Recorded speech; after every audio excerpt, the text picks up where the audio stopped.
Okay, you're live. Welcome everyone to the McDowell Sonoran Preserve Commission. It's March 4th and this is Cynthia Wenstrom, Chair of the Commission. We're going to start with a call to order. It is 5 o'clock and a roll call. Cynthia Wenstrom is present.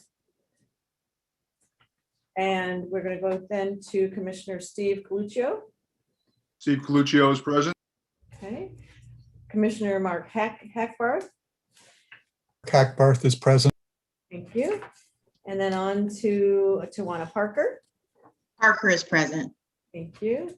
Laura LaPat Velasco, our Vice Chair. Commissioner LaPat Velasco is present. Okay. Commissioner Marcia Lips. Marcia Lips is present. And Commissioner Steve Dodd. Commissioner Dodd is present. Everyone is present. Thank you all very much. And there is the opportunity for public comment, of which we do not have any public comment this evening. So we'll move right on to the approval of minutes, which was back from our meeting on February the 11th. Commissioners, are there any changes, addendums, or amendments to the minutes? Yes, I would like to make a suggestion that on page 3, item number 7, there's a comment, survey should be monitoring. On page 3, which paragraph is that, please, Commissioner? I think it's about the second to the last. Okay.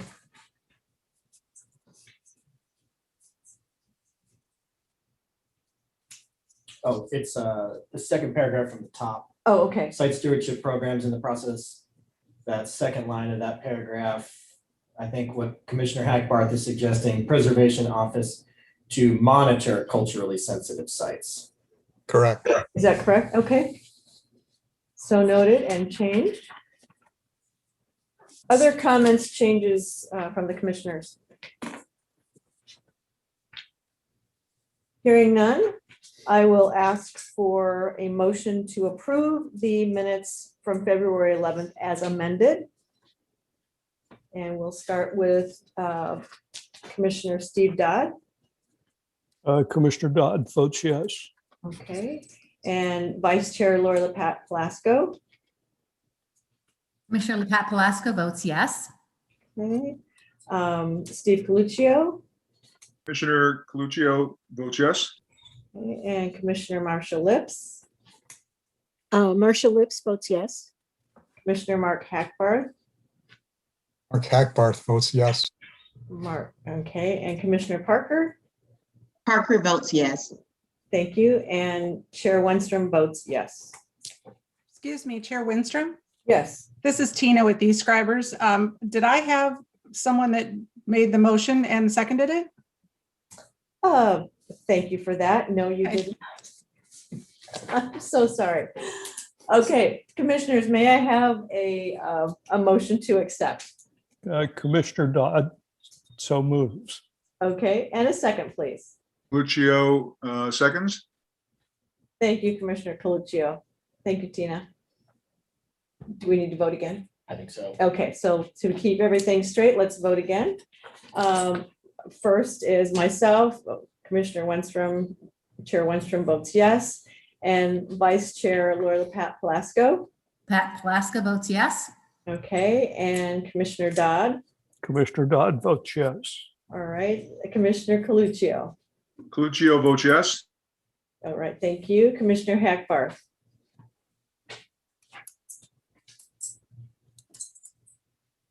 Commissioner Hackbarth. Yeah, he's on, he's muted. Oh, okay. Mark, you're muted. Commissioner Hackbarth votes yes. Thank you. And Commissioner Parker Parker votes yes. and Commissioner Lips. Lips votes yes. Thank you. That was unanimous. All right, we'll move on to item number 5 on our agenda. And we have from the Conservancy, our Justin Owen. Mr. Chair and Commission members, this is Justin Owen. Thank you for having me tonight for a quick update on the McDowell Sonoran Conservancy. I just wanted to let you know we are continuing with our planned celebrations for our 30th anniversary this year. While nothing in person, we are having great activations online and digitally. Each month we are featuring some of the major milestones over the last 30 years. So I encourage you to check those out on our social media if you have not had the opportunity. With that, this month we are celebrating the anniversary of our youth education event, originally called the Junior Citizen Science Festival, held in March 2016 for the first time. We have transitioned it to Expedition Days, and then because of COVID, we have Expedition Days online. So when you compare the event from 2016 to today, I'm sure staff and anyone who participated can just see the amazing difference between the events, but reassure everyone that we still focus on Title I schools. Our impact has expanded substantially, and we remain extremely proud of this flagship event.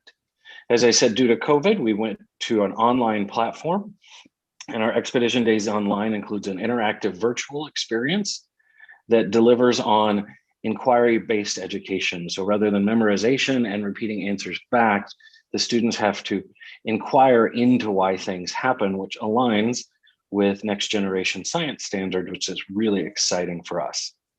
Last year, we started that redesign of the curriculum to provide the support to the teachers and the students so that Expedition Days was not an additional activity to in-classroom learning that they'd have to make up for, but instead supplements it and helps the teachers in their lesson plans. With the redesign, this year's program encompasses over 30 lessons with over 40 videos, 5 study guides, and a teacher handbook to be able to follow along. The digital format improves accessibility for students across the state. And one of the most exciting parts for it is it encompasses a custom video game that we created with developers out of state, where students get to explore the complexity of our ecosystems in a way that they're familiar with. And as we know with 3rd and 4th graders, video games are something that they're very familiar with. To date, we've had over 1,500 students sign up to participate. The shift to online has really enabled us to expand our impact. And it's not tied to just 3 days. So if you remember 2 years ago, we had about 300 students come through the program. Last year, we were able to double that to about 600.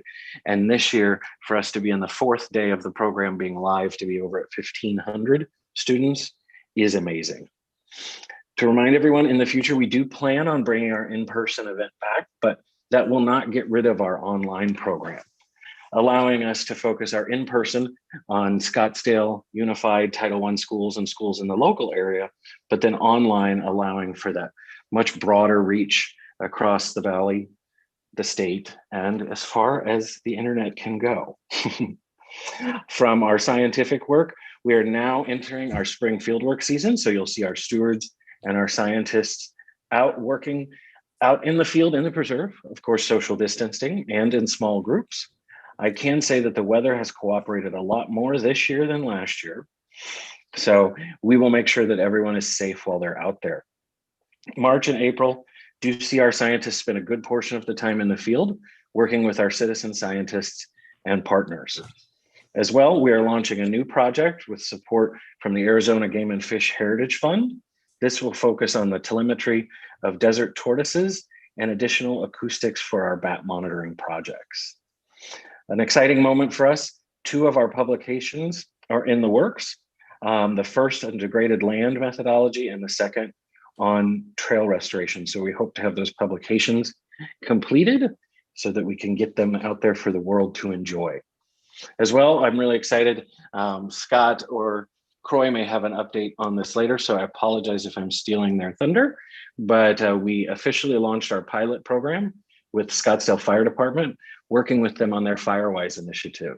So thank you so much to Commissioner Coluccio for being a part of this pilot program. We're excited to see the additional ways that we can help support the Scottsdale Fire Department and local communities in education outreach regarding FireWise and how to make our community safer against wildfire risks. Our Pathfinders are also starting their pilot program at Browns Ranch to assess whether trailhead ambassador services and our pathfinders can recommence. And if we're starting it on a very small scale to test it and pilot it and see how it works. As well, we're working with city staff on future plans to create an interpretive trail around the Browns Ranch trailhead site. Our pathfinders, as Commissioner Hackbarth mentioned with the Site Steward program, have a lot of information on the homestead, and they're really starting to get into the brainstorming. It's very, very early days of planning, but we're hopeful that if it's successful, it will be very attractive to visitors who have a lot of questions around the area and help us preserve that amazing part of our historical and cultural piece of the preserve. We also continue to work with city staff on the signage at Pima and Dynamite. The focus is on sequencing our messages and how we can get the most important messages across in the simplest way. I'm super excited for the team working on that, Jackie and the stewards from our team, to make those signs as appealing as possible so it's not just a bunch of text that people don't want to take a look at.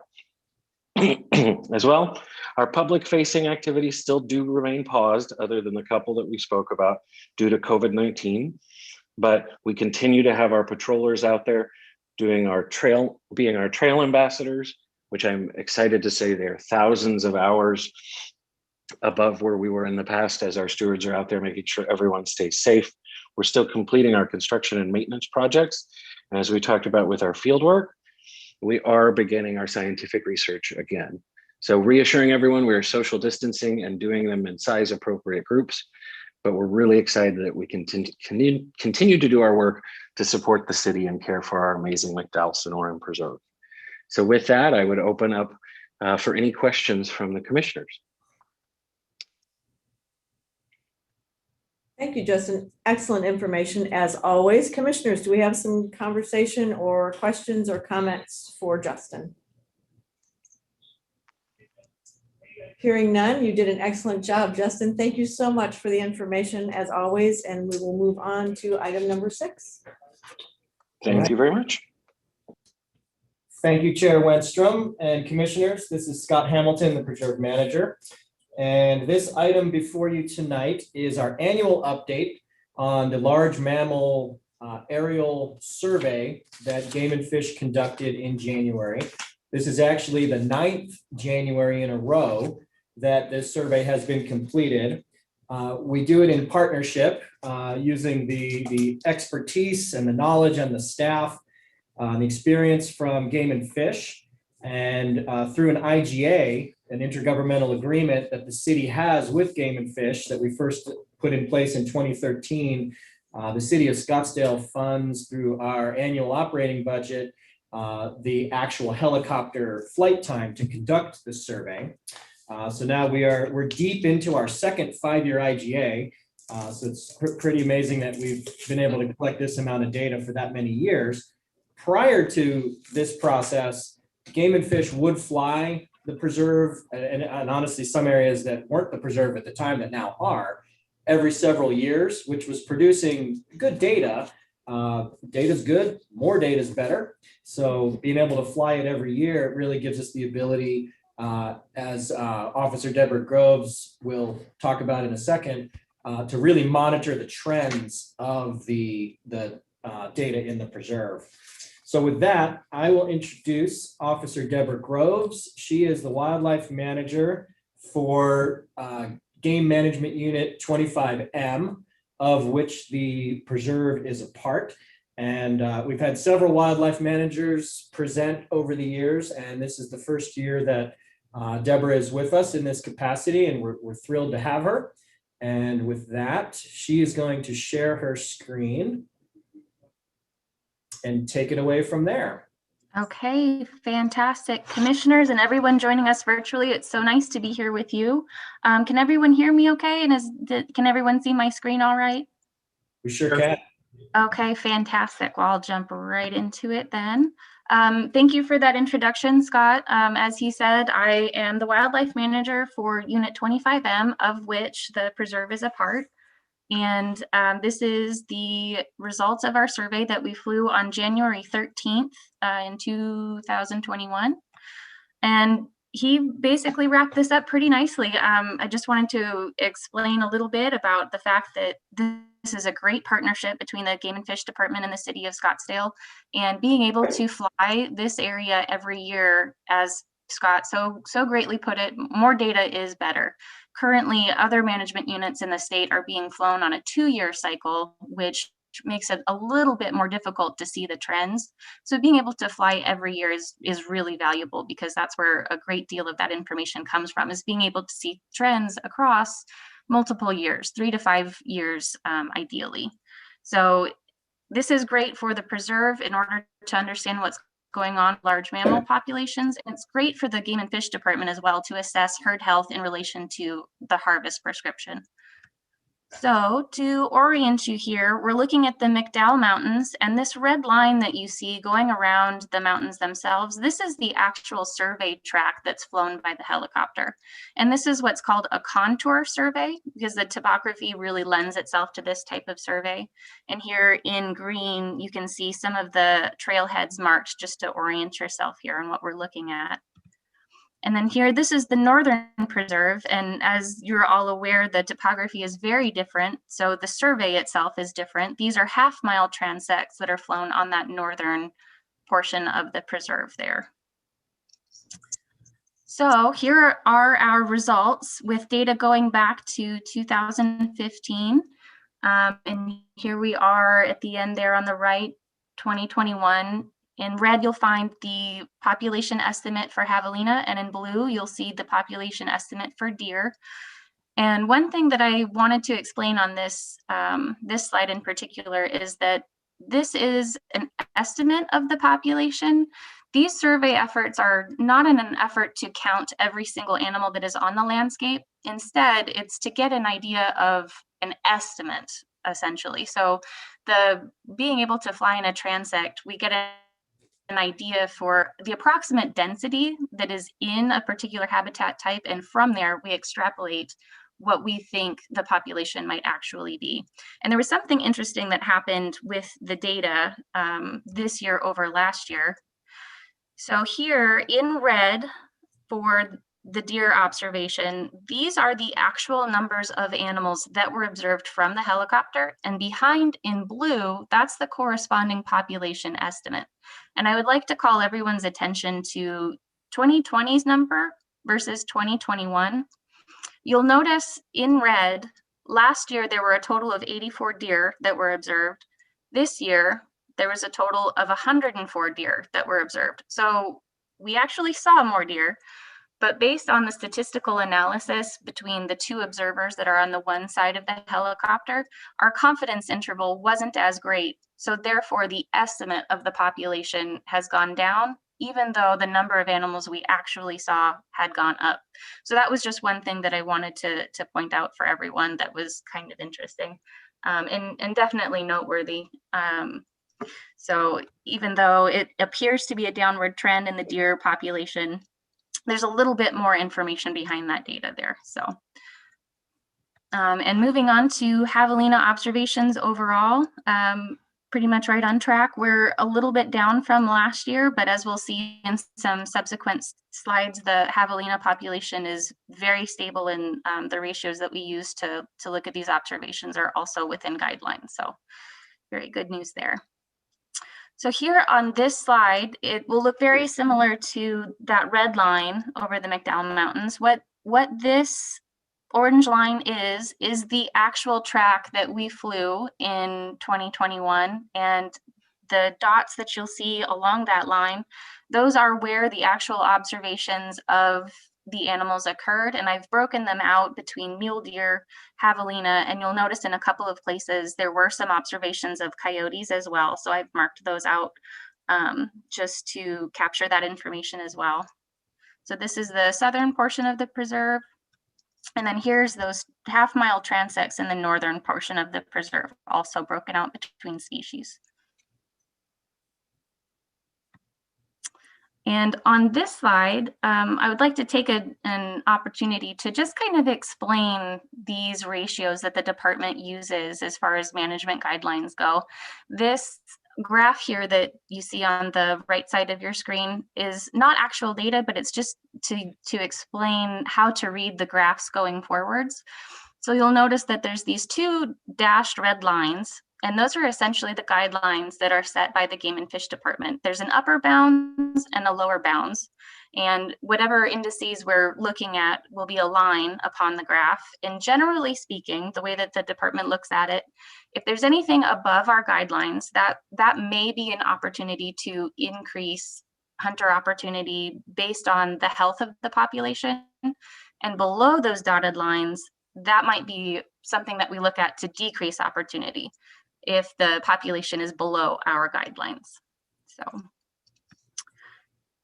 applying that, we'll look at the deer population. So what this graph is talking about is the makeup of the deer herd itself. So looking at the number of male deer to the ratio of 100 does.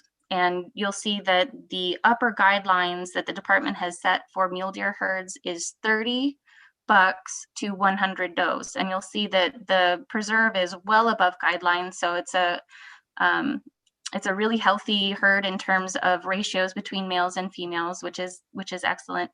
And there's no detriment to the deer herd for being above guidelines whatsoever. So that's really encouraging. And that for all of the 5 units that were flown out of our Mesa region, the preserve had the highest buck to doe ratio out of all of them. So that was really encouraging to see.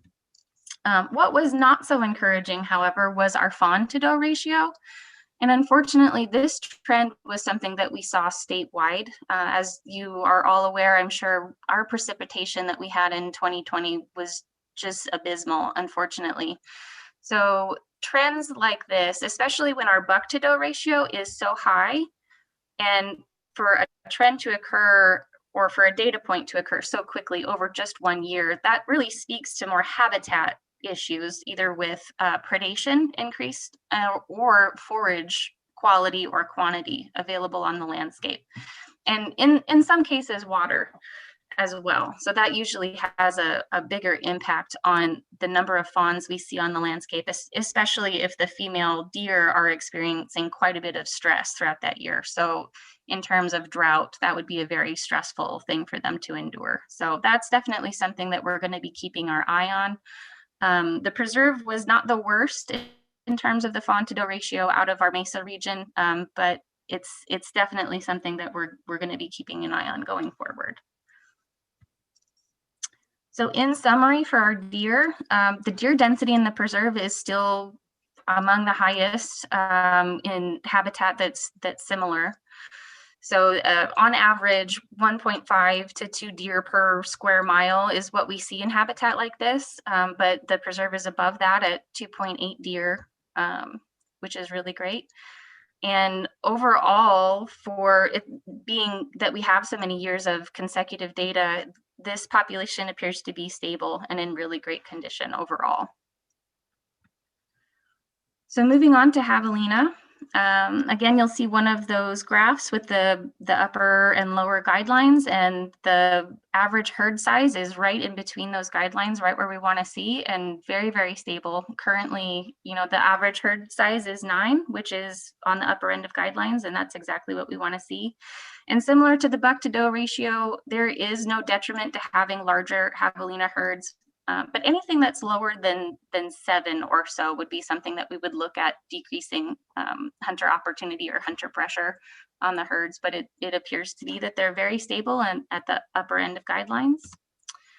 And another indice that we use is juveniles per 100 adults. And again, above guidelines, which is fantastic. Currently it's at 34, and over the last 3-year average, it's at 32. So this is a really encouraging guideline for the Javelina herds in the preserve. So our population estimate decreased slightly, and I have a feeling that it has to do with our observation rates as well. The phenomenon that we saw with the deer observations, I believe, carried over to our Javelina observations as well. And Javelina are a little bit tricky just because the preserve area is smaller than some other units that we fly. Therefore, our opportunity to spot Javelina is less. So since we see less, our sample size is smaller. Therefore, our confidence interval on are we picking up all the herds that we could potentially see, it's a little bit less. But in every metric that we are looking at in the Javelina population, stable, either within or above guidelines, which is great. So in conclusion, the large mammal populations in the preserve appear to be healthy and stable for the most part. Our buck to doe ratio is well above guidelines. And as I mentioned, that fawn to doe ratio is below guidelines currently. And that's a trend that we saw across the state.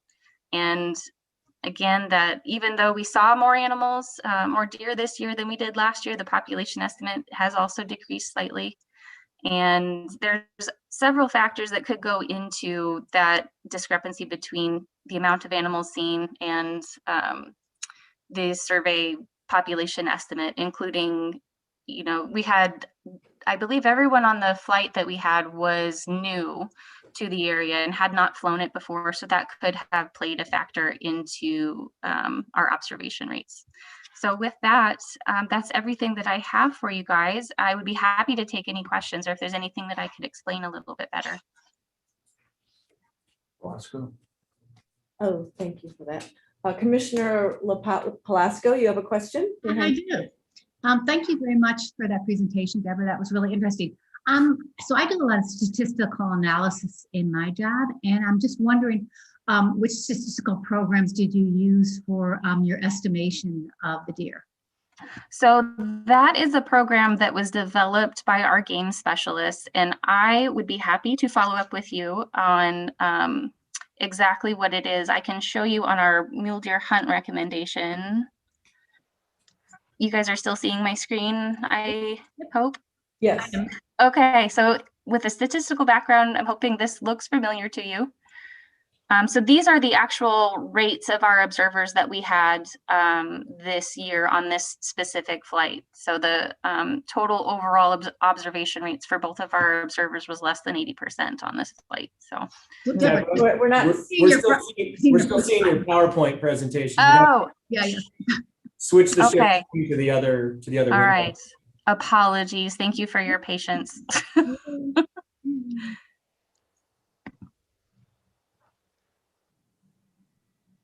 You may have to stop share and then start share again on the other one, possibly. Okay. Did There it you go. change? Oh, yeah. Okay. I see it. Yep. It's good. Okay, excellent. Thank you for your patience. I so appreciate it. Okay, so here are the observation rates for this specific flight here. And this was the observation rate for both of our observers, which was under 80% on this specific flight. So just curious, Deborah, do you ever take the flyby observations and compare it to the camera? With cameras all over the preserve, do you see any correlation? Or first of all, do you even look at it? If you look at that, do you see any correlation? You know, I am not aware of that being done in the past. I know our department was looking at out of our Yuma region. They were looking at doing that with bighorn sheep. And the thing that was unique about that particular population of bighorn sheep is that water was a limiting factor in that we knew exactly where the waters were and there were no other sources. So we could be confident that the sheep coming into the water there, we could account for them. The thing that might not be so effective in the preserve would be there are other sources of water where they could be going to. Be it golf courses or backyard pools, or I don't know that we would be able to get a camera on every source of water, but that's definitely something that I could take up with our game specialist and see if there's an opportunity there to maybe compare and contrast. And as Scott said earlier, you know, more data is definitely better. So, yep. Thank you. No, I think that would be very interesting. Yeah, I do too as well. Yep. Okay, Commissioner Parker, you have a question. Yes. Hi, Deborah. Great presentation. I have a question regarding the impact of the results from the 2021 survey on the upcoming hunting seasons. Yes, ma'am. So as far as the ongoing seasons, nothing will change. They will be exactly as they were.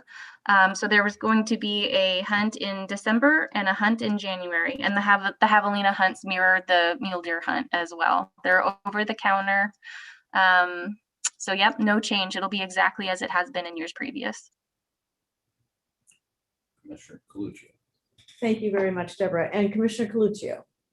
Oh, hi, Deborah. Thank you very much for that presentation. Very informative.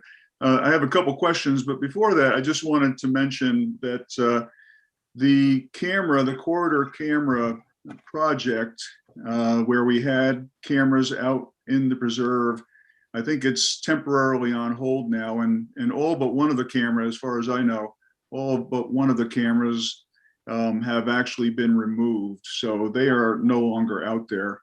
Okay. There is one at one of the water tanks, and I think that's the only one. So just a clarification on that. Okay. Yeah. Secondly, I guess it's been a long time since I've hunted, and I've never hunted here in Arizona. I've lived here for almost 20 years and never hunted. So just a couple quick questions about the permit, the way that permits are issued. Are they issued by management unit? So they are. There's essentially two different ways that archery permits are issued by the department. And in Game Management Unit 25M, the only hunting that is allowed is over the counter. So there is not, there's not a lot. So the rest of the state is essentially a lottery system where you apply for where you would like to hunt and then a draw is done. So there's a set number of permits, and then just by the draw results determines whether or not you can go. It's slightly different in 25M where it's over the counter. So it's not associated with any sort of draw system. So anyone that would like to purchase one can. There is, however, only one deer allowed per hunter per calendar year. So if their tag is filled through a permit that's issued through the draw, that's it. Or if they harvest an animal through the over-the-counter permit system, that's their deer for the year, and that's it. Okay. So over the counter, is there a specific number of permits that are issued, or is it unlimited? It is unlimited. However, the ones that offer the over the counter are ones that tend to not have very many that are issued for the most part. So it's essentially to provide the opportunity for those that would like to have it.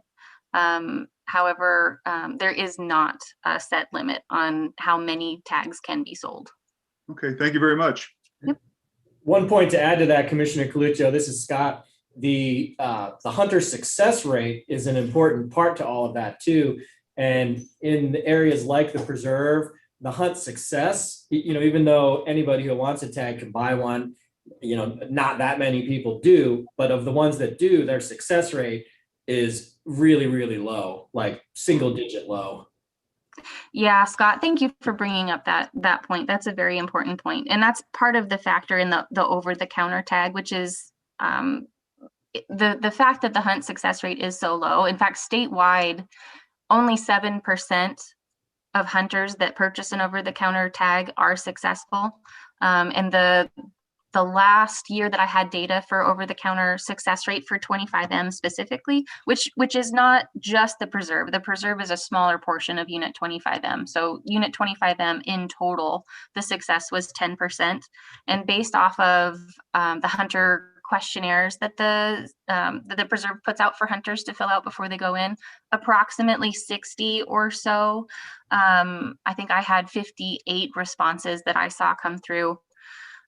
Of those, using the 10% success rate that was reported for 2019, if we applied that to the over-the-counter, those that were hunting in the preserve, we're looking at approximately 6 deer that were harvested in total potentially. So the order of magnitude of deer in success is quite low when it comes to over-the-counter archery. Okay, thank you. I guess just one more question. Is there a reason? Do we know why the over-the-counter hunters are less successful than those in the lottery? It has to do with the game management unit itself. So it's not necessarily broken out by the type of permit issued. It's looked at on a game management unit, or you could even take it to be like a habitat type difference. So different management units will have different success rates, and part of that goes into the topography that they're trying to transverse. To pursue an animal using the method of archery, you have to be quite stealthy, and there's not a lot of cover typically. So that accounts for the success rate being quite low. In other units with more cover, that's a little bit easier for hunters to maneuver around, the success rate can be upwards of 20%. And in some of those units where the success rate is higher, it will switch to a draw situation just because the success rate is higher. So the department wants to limit the amount of deer that could be potentially taken and control that a little bit closer. So Thank you. absolutely. Thank you, Deborah. Are there other questions? I see no hands at this time. All right, thank you, commissioners. Then again, I want to thank you, Deborah. Excellent information for us as always, and we appreciate your time this evening. Absolutely. Thank you, everyone. Thank you. All right, we'll move on to number 7. Scott? Yes, Commissioner Wenstra, let me get back to Review of Area K trails. our other presentation. Yes, so this item is a follow-up from the field walk that we did with the commission 2 weeks ago, I believe it was. And what we'll do is just kind of review. You've seen this graphic before. This is from the phase 3 trail corridor plan, and that yellow area with the big K on it, that is Area K. It's roughly a little more than a half mile from the Pima Dynamite trailhead itself. Here's another shot of it with the other trail connections in the image that we have now constructed. So it kind of gives you a little bit context of where Area K lies with the rest of the trail system. Zooming in a little bit closer, there are several things that are out there on the land now that we want to be aware of. The blue lines are existing trails. We have the edge of the preserve that we are quite close to. There's several large washes in the area as well. And as we discussed at the last meeting, and then we reviewed in our field trip visit, there's a couple areas in this region that have particular sensitivities that lead us to want to avoid them. There's also several areas that provide good opportunities. The saguaro icon that you see there is the crested saguaro that we visited. This larger green area, there's some horizontal, relatively horizontal rock slabs. This other green area here, kind of on the north side of the rock pile, there's a really good viewing spot there. Also a lot of prior activity, particularly motorcycle activity that occurred in that open area there. And then the smaller oval that you see to the north, that's the rock bridge that we looked at, kind of that natural rock bridge over that little narrow wash that the trail users in particular really enjoy. So basically what we're looking at here are the areas that we are considering opportunities and the areas that we are considering to be constraints. So zooming in a little tighter and giving you a little more detail from our field visit where we reviewed some of these concepts. The blue lines, again, are the existing trails, and we will be going through additional on-the-ground analysis. We aren't intending to keep all of those blue lines. You can see that one off to the northwest side with the red X's. We propose eliminating that completely. We'll be taking a closer look at some of these on the east side and try to narrow down a few of those. Really, the main trail that's through this area is this blue line that comes right along the north side of the rock pile, and then this other one that comes around a little bit farther to the north along the edge of the wash. The yellow lines are routes that we propose that would be in those horizontal rock areas. We would maintain access across the rock bridge that the trail users really enjoy. We would enhance the scenic viewing point. There's a clear need and desire. When we were out there on the ground, we saw people that were doing the very thing that they want to do, which is get onto some of these slightly higher rocks so that they can enjoy that view. And then, of course, the crested saguaro, I added a bullseye kind of a little more specifically where the base of the saguaro is.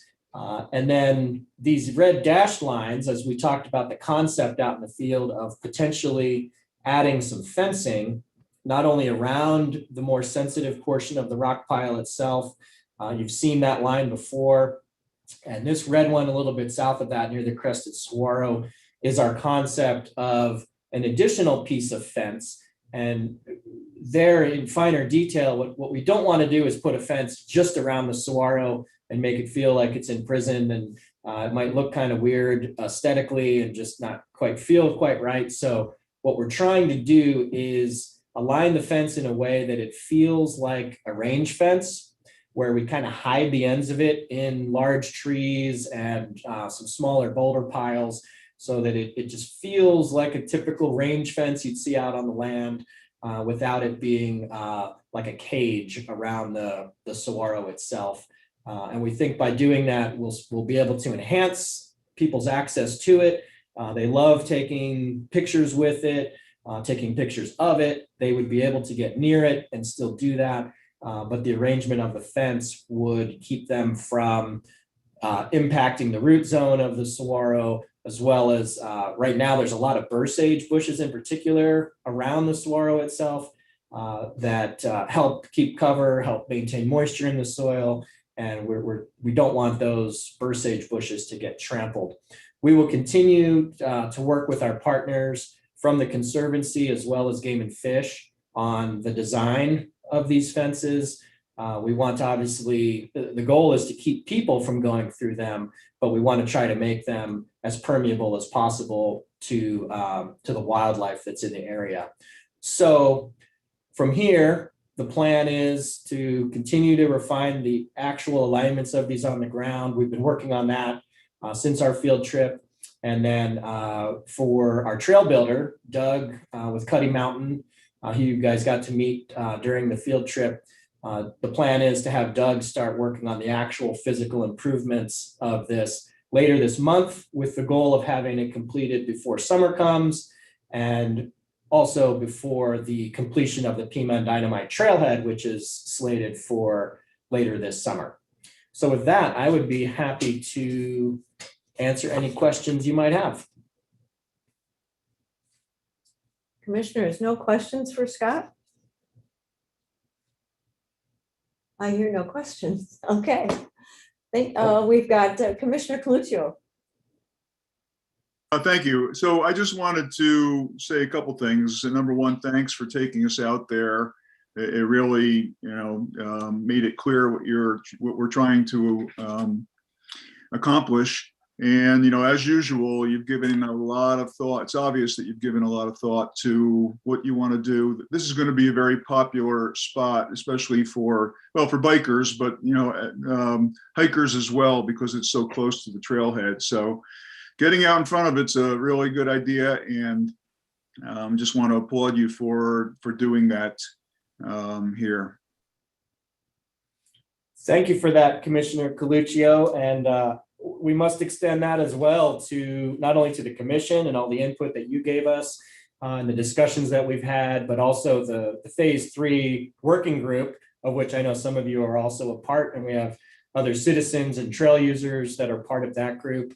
So what you're seeing here is, we first put this on the plan 4 years ago as Area K, just identified it as such. And then it's really over the last 2 years, there's been a lot of input from the citizens, the trail users, the commission, the Conservancy into this. So like most things we've done in the preserve, you're seeing the result of hundreds of hours of discussion and many dozens of decisions. So thank you to everybody for the time and input. Commissioners, any other questions or comments on this particular topic? And this is Croy. I'm just going to follow up on Scott, just that our goal here is that we will be moving forward with an action plan based on the fact this comes from phase 3. And as we have always done, we have worked our way through the concept, the corridor to the detail. And so we just wanted to be sure that everyone had a chance to provide a comment, but we will be moving forward in the not too distant future for implementation here. Perfect. Thank you for that, Croy. And Commissioner Lips, you have raised your hand. Oh, hi, Croy. It's Commissioner Lips. Just to build on what you just said, I was out there actually today again, and I was wondering if Doug was going to be out there working on the trails already, or is that something you expect to be happening in the next couple of weeks? It'll be a couple weeks before he's back out in that area. But yes, we will, somewhere later in March, we would expect him to be working on this. Okay, great. Thank you. All right, if there are no other questions, thank you, Scott. Thank you, Croy. We will move on to item number 8, policy process update with Troy. Great. We can move on to the next slide. Just follow up. This is gonna be a pretty regular thing as we continue into the spring here. And this is a slide you've seen probably too many times that summarizes the various policy points that we'll all be reviewing here. And the next slide is this was the overall summary page that we developed going back over a year ago. And had the commission input. I know the print is very small. I'm not asking you to read it.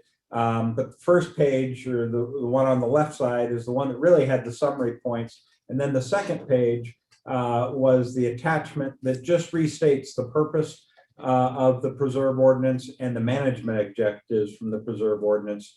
And that's not changing, but the next slide highlights the 7 policy points that we were reviewing. And earlier today, I sent you all both the previous document, which is this one, and then we've been doing a little bit of work on updating this language, and nothing that's remarkably different, but as we're starting to put together the actual action plan of how we want to get your feedback and your input, and also starting to identify what these things might cost, we realized that maybe there was just a little bit of restructuring or a little refinement of language that might make sense. And so this next slide is then the overall page that shows you the restated front page or first page of this document. And I'm going to go to another slide here that zooms in, so hopefully it's a little bit more readable for everyone.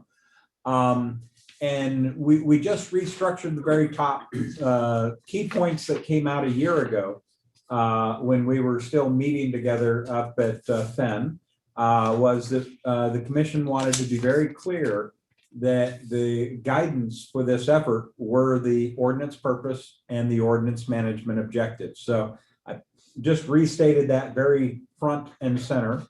And then that a key goal by the commission is to assure the long-term sustainability of the preserve for the next 25 years and beyond. So highlighted those, and then we'll roll into this next slide that focuses now on the restructuring. And I put it into a chart.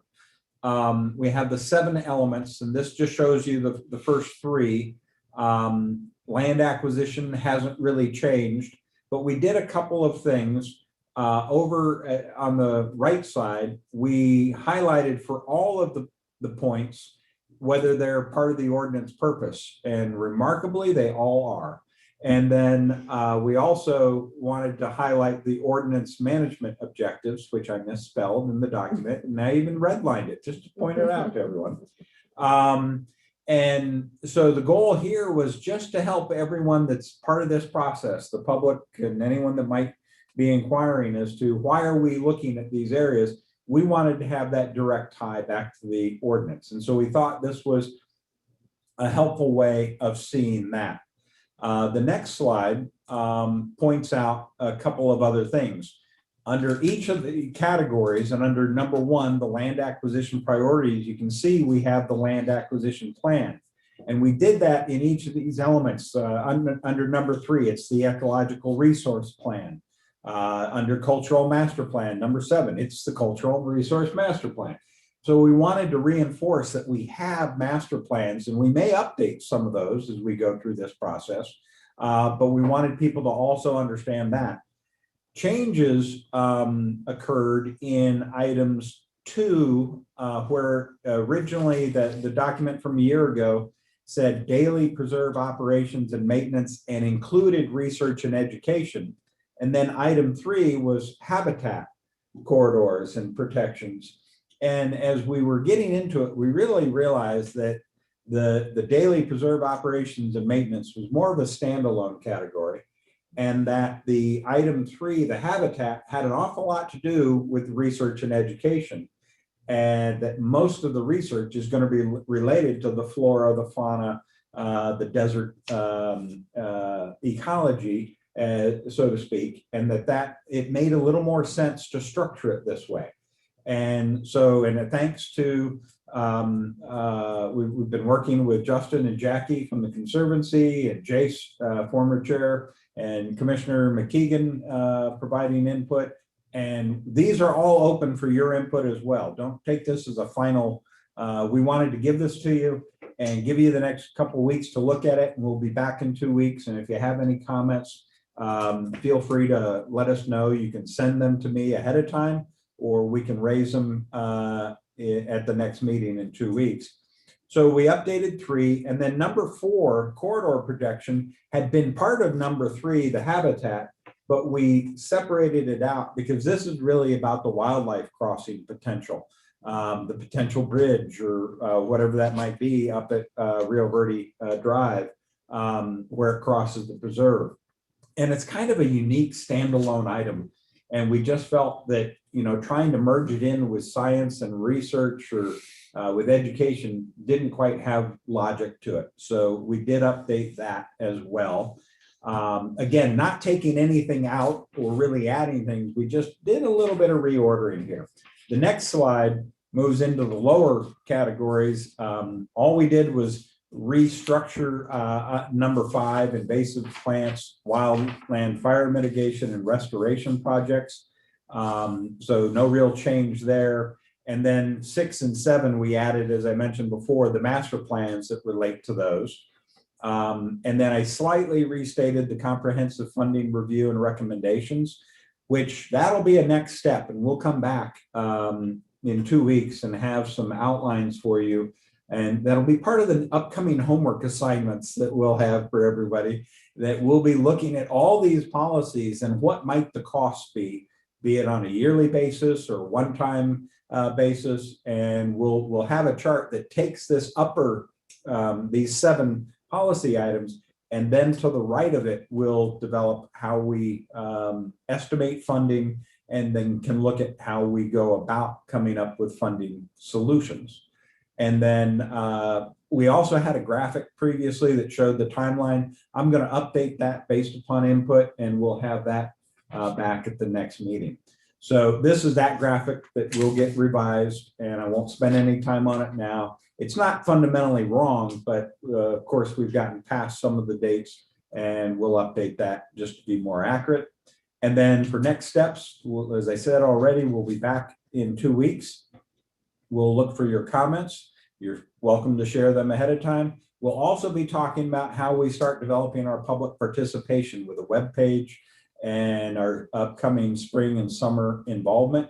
And then goals would be April, May. We'll be working with you and others to update the goals, but also identify the cost basis. And the goal is that we're developing concepts for the council so that sometime in the summer or maybe early fall, we'll be prepared to present some things to the council in a work study type format and get their direction, so that we might have a little bit more homework in the fall and winter to be prepared to put a formal recommendation to the council a year from now or a little later that could lead to a election proposal as early as the fall of 2022. So that's all I had today. Happy to take any questions that might be out there, or else feel free to read over the documents we sent you today. And if you have comments ahead of time, feel free to send them directly to me, and we'll be prepared in 2 weeks to go into any detail or any responses that you might have. With that, I'm done with my presentation. Commissioners, questions for Croy? It's a lot to digest. We have seen some of this before, but any questions from what you've heard this evening? Commissioner Coluccio. Yes, Croy, I really like what you've done here in terms of restating some of this stuff. The one question I've got in the old document, there's a reference to refinement of concepts for funding perpetual care. That's number 2 under the old document. And that doesn't look like it's being addressed in the new document. Can you just elaborate on that, please? Yeah, I think it's just a matter of the terminology and how we're looking at that, Commissioner, that we see all of these elements as what are the long-term costs and what are the appropriate funding mechanisms, and thus the perpetual funding of that.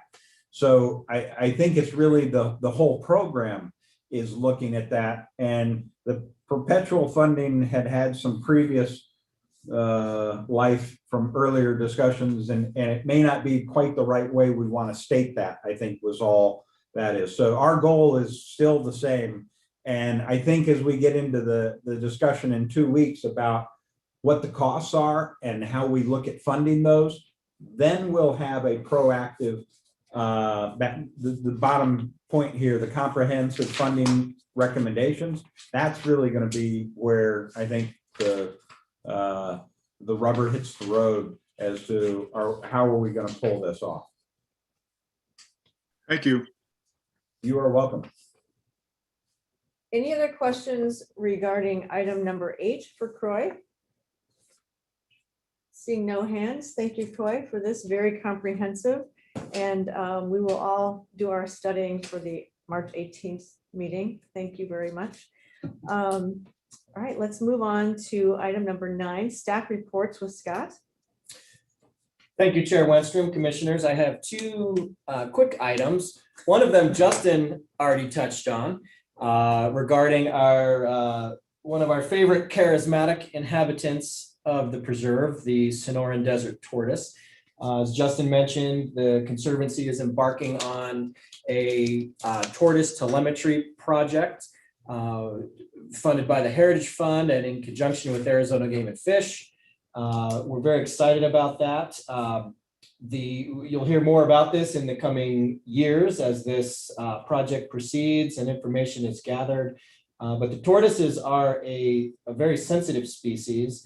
In Arizona, they're a species of greatest conservation need, and on the federal level, they have been determined as a candidate species for potential threatened and endangered listing. So we know we have them out there. I actually took this picture back in 2004 or 5 on the Sunrise Trail when it was brand new. So they are out and about the preserve. What the study will do in very brief description is track 20 to 25 tortoises across the preserve, where they move through the habitat, whether they're moving on or off the preserve. And from that will inform our management actions during this 2-year project. So just wanted to mention that. I know that the project is already beginning in the efforts to try to identify where some of the tortoises may be residing around the preserve. So if you happen to see any, let us know where you saw them, and that can help the researchers begin to hone in to find them, to attach the trackers to them. Another quick item, the route suggestion panels have gone up. This is just a snip of the artwork to give you an example, and we'd seen this several months ago.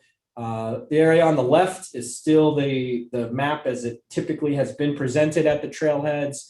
That larger map showing the whole region and all of the trails for the different parts of the preserve. But the right-hand side is kind of the new element to these signs, where we're giving people suggestions on different routes. And in some of the trailheads, it's divided by hike and bike. We have separate panels for equestrians, just trying to give specific suggestions to people as far as the routes that they want to follow. There is a lot of time and effort, like I was saying with Area K. Everything we do has so many people involved doing so many different things. So a big thank you to Veronica Sawani from Community Services here at the City of Scottsdale, who was our graphic designer, who laid all this out. Barbara Montgomery and Jackie Casey from the Conservancy. Several of our equestrians, Jenny Powers and Terry Stesick, gave us a lot of input onto the equestrian routes. The City of Scottsdale staff, and also one of our contractors that we've used for a lot of our signage over the years, a company called E2 Innovations. Just going through to kind of show you the process. This is at the gateway. First, we had to remove the old panels that were on the stands. The new panels are a little larger. So what we had to do was essentially clean off the backer plate, get all the old glue off of it that was holding the old sign on, put on a new backer plate. So that's a piece of steel that the guys from E2 are hanging onto the new stand.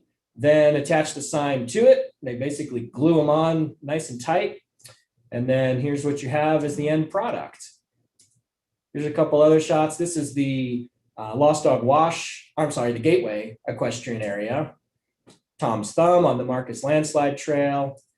And then here's the one that we attached to one of the reclaimed wood rolling doors up at Brown's Ranch that gives the hikers and bikers route suggestions. So thanks again to everybody who was involved with this project. We think they really came out great. They've been up for just about a week now, and the reviews so far have been really, really good. So thanks again to everybody that was involved. I'd be happy to answer any questions if anybody has any.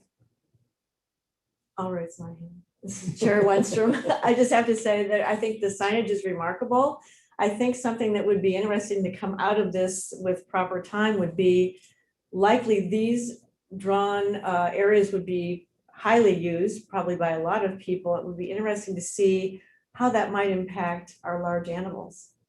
Do we see that they are now more dispersed away from those areas, or it might be curious to see if there's any correlation there to see how population uses those particular trails. But excellent effort on everyone's part. I think that's a real addition, an excellent addition to the trailheads. Good job, Smile. All right, I see no other hands, no other comments. So we will move on. Thank you, Scott, for that, to number 10. So we'll have a meeting in 2 weeks on March 18th. And we already talked about, we'll have an update on the policy process. And we'll talk any comments that you all have to what we presented tonight. We'll start kind of presenting how we'll get into the cost estimations and the public involvement process to the extent we use our meetings and other opportunities. We'll have some more input on that. We'll also be prepared to talk to you about the ordinance based on that email that I sent out, I think this past week, whatever it was, as far as motorized vehicles and the interpretation of e-bikes. And that'll really be just an informative presentation with the opportunity to also discuss the impact or the accommodation for the ADA type situations. And again, opportunity for you to ask questions and maybe give us some direction about how you'd like us to proceed. You know, the email that I sent out included the discussion about signage, education, and we know that there's been an interest to talk about this. And so Chair Wenstrom and commissioners, if you're comfortable with that, we'll be prepared to have a presentation in 2 weeks on that. And we may have some stuff on we may do some follow-up on maintenance and operation costs associated with the overall policy process, just to remind you. And that might be a good way of getting into the cost estimating, because that's the one we probably talked the most about. Right. And can just use that as maybe a stepping stone into that process. So that's the ideas for 2 weeks, and then we'll continue working on the rest of the spring, summer calendar. Commissioners, any questions or comments on our upcoming meeting on March 18th or other things? Oh, one thing I did forget to mention, Commissioner Hackbarth raised at the last meeting an interest in the county flood control district weather monitoring stations. We have reached out to them. We don't have, we're not ready to know when we might be prepared to present something on that, but I didn't want Commissioner Hackbarth to think that we'd forgotten about that item. So we will have something. I'm just not sure how quickly we'll have it, but we'll work on that for somewhere in the next month or so. Okay, perfect. Thank you. All right, we'll go then to item number 11, which is commissioner comments. Do we have any particular comments from our commissioners, questions, other inputs you might have? I'm seeing no hands tonight. Quiet group tonight. All right, with that, I will ask for item number 12, which is an adjournment, a motion to adjourn, please. And I, go ahead. Commissioner Lepat Plasko, motion to adjourn. Thank you. And a second, please. Second, Is that Commissioner Coluccio? that is. All right, thank you, Commissioner Coluccio. And I vote please to adjourn. We'll start with myself, Commissioner Chairperson Wenstrom, yes. Vice Chair Lori Lepat Plasko. Vice Chairman Lepat Plasko, yes. Commissioner Steve Dodd. Not a order again. Mr. Dodd votes yes. Thank you. Commissioner Steve Coluccio, Coluccio votes yes. Commissioner Hackbarth, Commissioner Hackbarth votes yes. Commissioner Lips. Commissioner Lips votes yes. Thank you. And Commissioner Parker. Commissioner Parker votes yes.